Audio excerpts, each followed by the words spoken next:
BSc part first year की आज के क्लास में हमारा टॉपिक रहेगा सदिश क्षेत्र का डाइवर्जेंस। हमने हमारी पिछली क्लास में जो है अदिश क्षेत्र की प्रवणता को हमने देखा था, और आज हम देखेंगे सदिश क्षेत्र का डाइवर्जेंस। इसे डाइवर्जेंस ए वेक्टर से व्यक्त करते हैं। सदिश क्षेत्र के परिबद्ध क्षेत्रफल में स्थित अल्पांश आयतन से गुजरने वाला सदिश क्षेत्र का फ्लक्स तथा उस अल्पांश आयतन के अनुपात को ही सदिश क्षेत्र का डाइवर्जेंस कहते हैं। यानी कि जो सदिश क्षेत्र है उस सदिश क्षेत्र के परिबद्ध क्षेत्रफल से में स्थित जो अल्पांश आयतन है उस अल्पांश आयतन से गुजरने वाला सदिश क्षेत्र का फ्लक्स ही तथा उस अल्पांश आयतन का जो अनुपात है, यानी सदिश क्षेत्र का फ्लक्स और अल्पांश आयतन का जो अनुपात है उसी को हम सदिश क्षेत्र का डाइवर्जेंस कहते हैं। इसे डाइवर्जेंस ए वेक्टर से व्यक्त किया जाता है। सदिश क्षेत्र का डाइवर्जेंस अदिश राशि होती है। ये ध्यान रखना बच्चों कि जो अदिश क्षेत्र का ग्रेडियंट है वो तो सदिश राशि होती है, और जो सदिश क्षेत्र है उस सदिश क्षेत्र का डाइवर्जेंस एक अदिश राशि होती है। ये बहुत इम्पोर्टेंट बात है, इसे आप लोगों को ध्यान रखना है।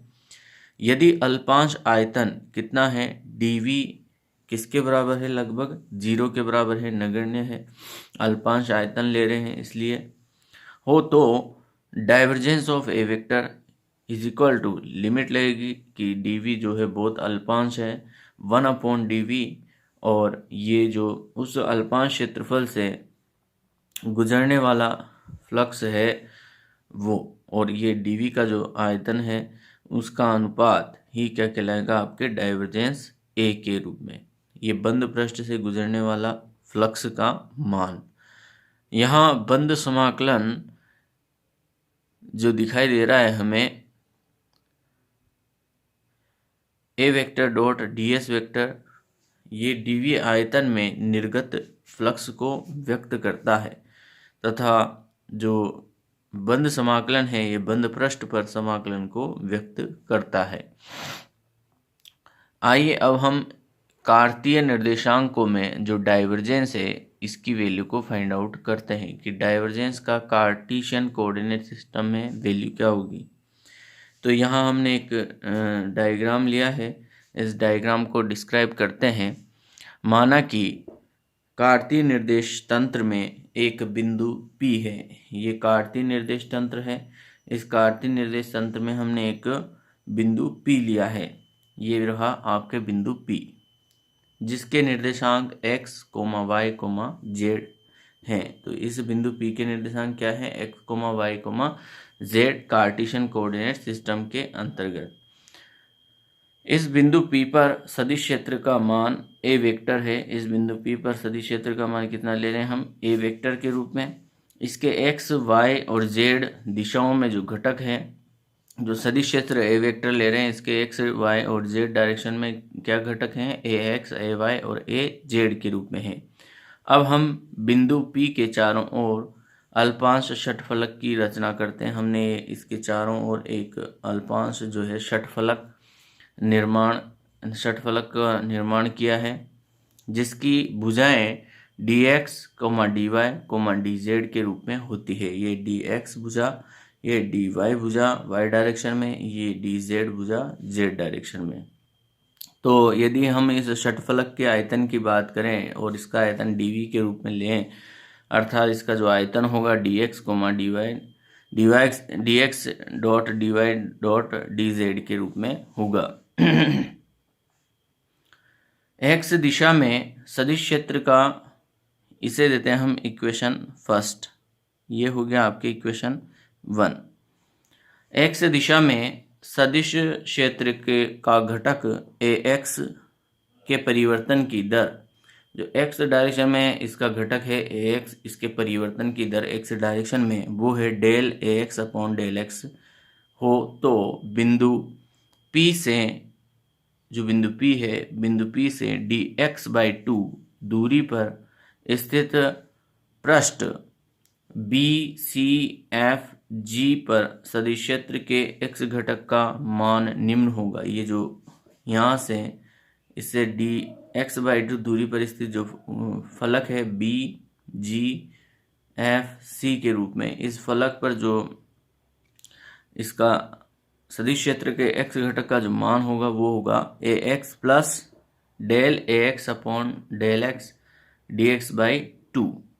dx/2 के रूप में इसका मान रहेगा। देख सकते हैं आप लोग ये, तो ax plus del ax upon del x dx/2 के रूप में जो है इस x घटक का मान रहेगा इस फलक पर, तथा इस पृष्ठ पर सदिश क्षेत्र का निर्गत फ्लक्स निम्न होगा।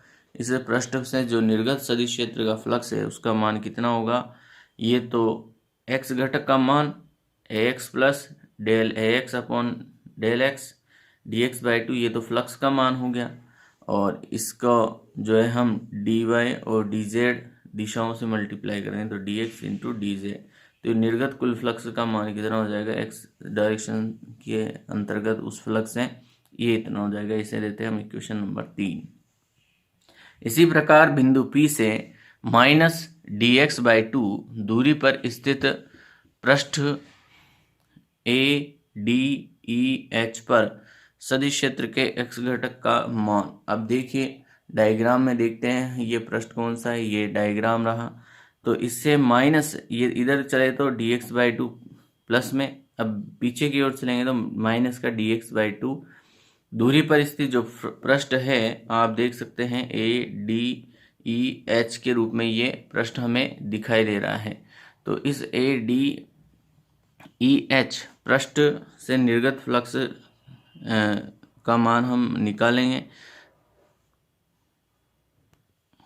माइनस x दिशा में जो घटक का मान होगा केवल यहाँ माइनस आ जाएगा, बाकी पद वैसा का वैसा रहेगा, तो ax माइनस का del ax upon del x dx/2, तथा इस पृष्ठ पर पृष्ठ ADEH से सदिश क्षेत्र का जो निर्गत फ्लक्स का मान होगा, फ्लक्स का मान कितना होगा? ax माइनस, ये तो घटक हो गया x घटक, उसको dy और dz से मल्टीप्लाई कर देंगे, तो ax minus del ax upon del x dx/2 dy/dz के रूप में ये क्या होगा? इस पृष्ठ से निर्गत फ्लक्स का मान।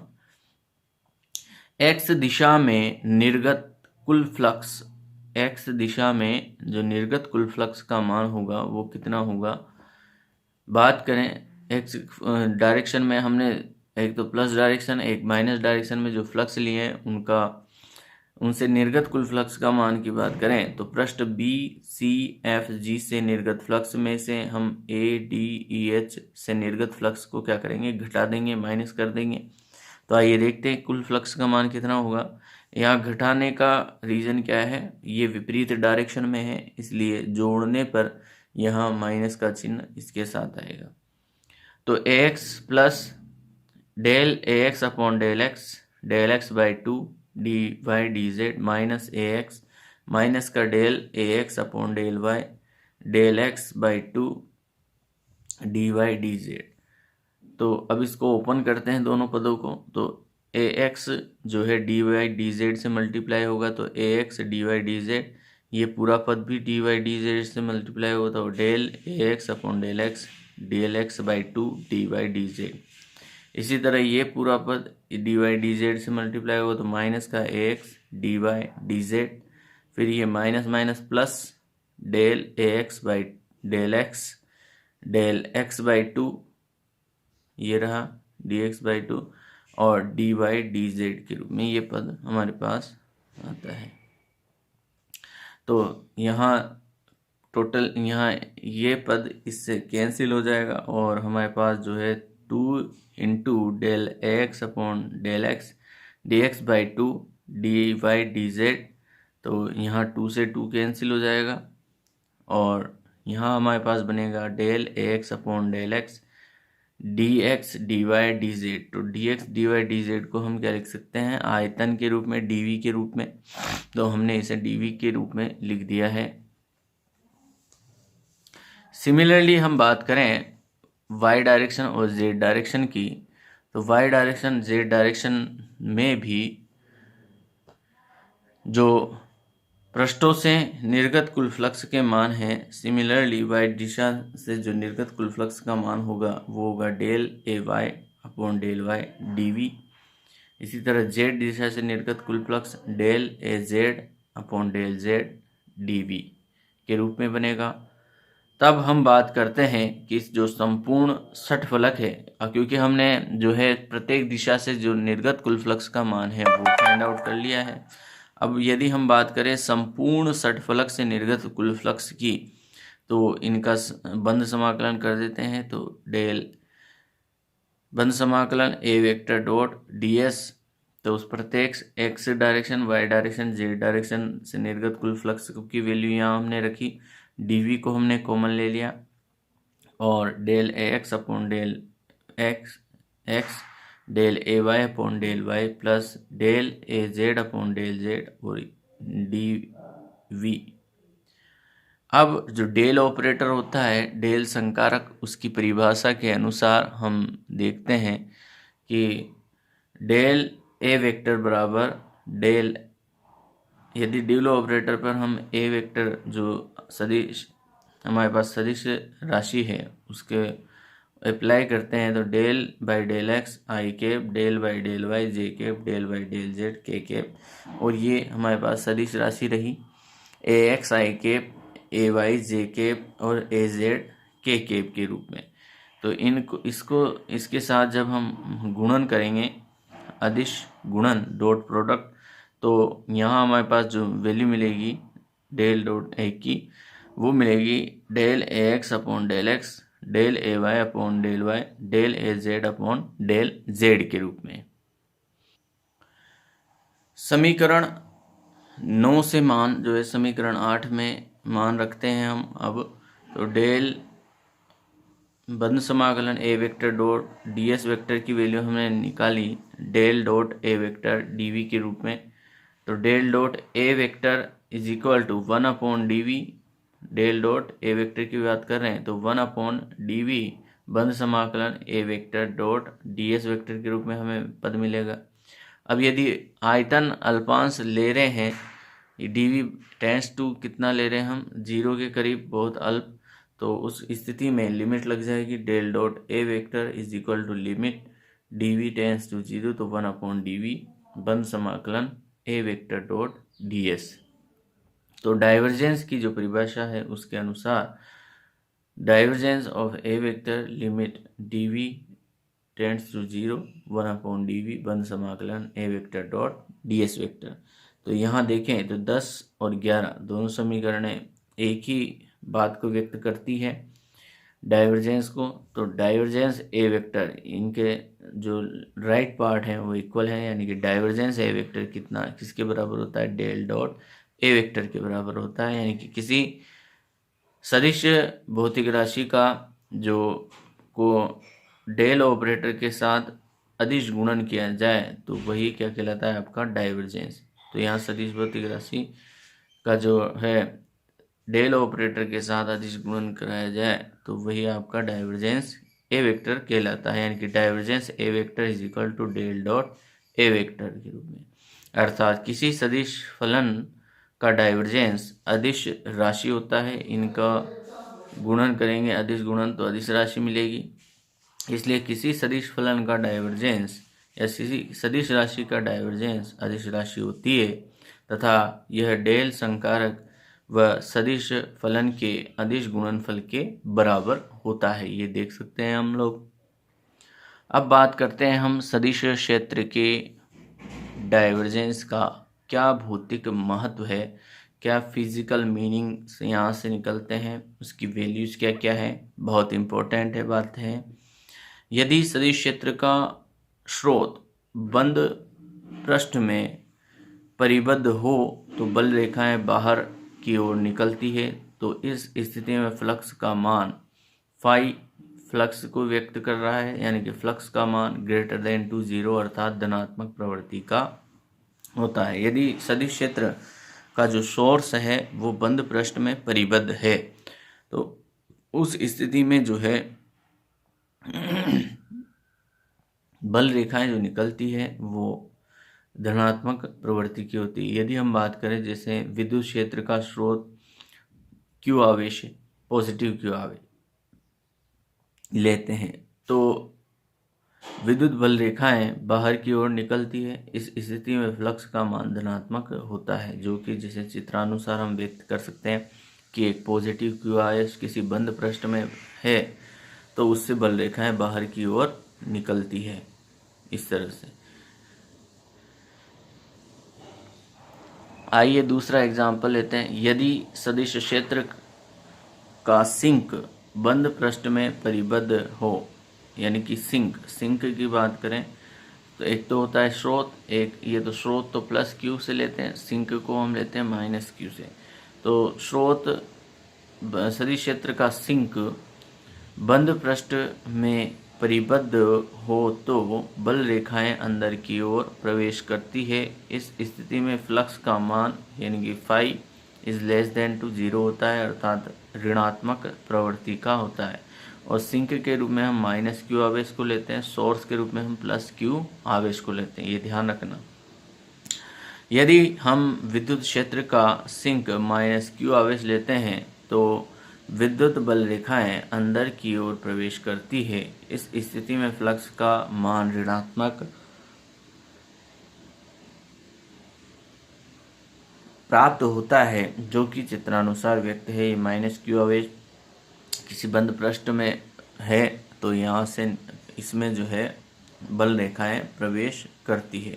तो हम यहाँ देख सकते हैं कि जो बल रेखाएं हैं, विद्युतीय बल रेखाएं, वो प्लस क्यू आवेश से निकलती है और माइनस क्यू आवेश में क्या करती है, प्रवेश करती है। हाँ सर लियान।